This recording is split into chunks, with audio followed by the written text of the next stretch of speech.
नमस्कार, हम साजन के झा। होली के शुभ अवसर पर एक प्रेमी अपना प्रेमिका से का कहत बा सुनी।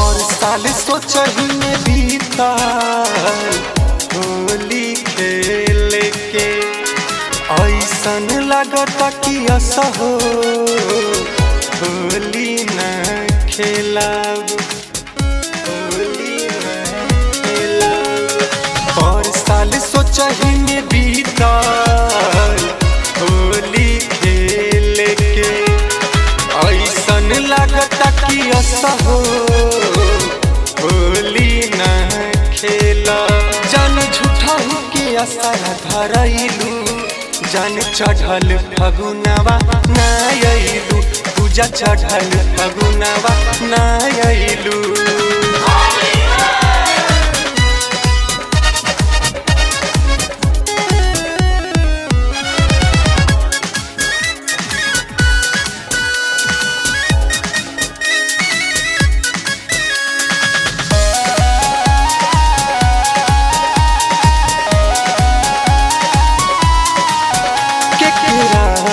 खेलब होली तू तबारू ममहर गोरी, तू तबारू ममहर गोरी।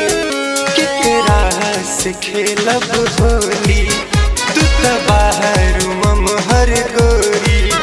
खाली झूठा के असर धरैलू, पूजा चढ़ल फगुनवा ना अइलू, जान चढ़ल फगुनवा ना अइलू।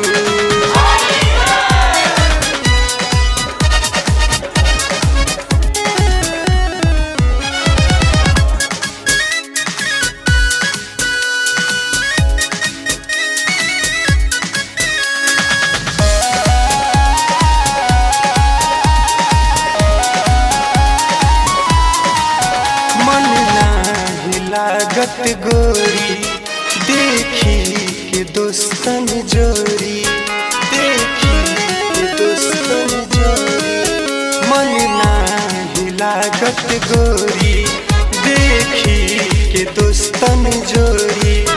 कबू टिंकू जी के मन छछनैलू, जान साजन के कह के ना अइलू, जान चढ़ल फगुनवा ना अइलू, पूजा चढ़ल फगुनवा ना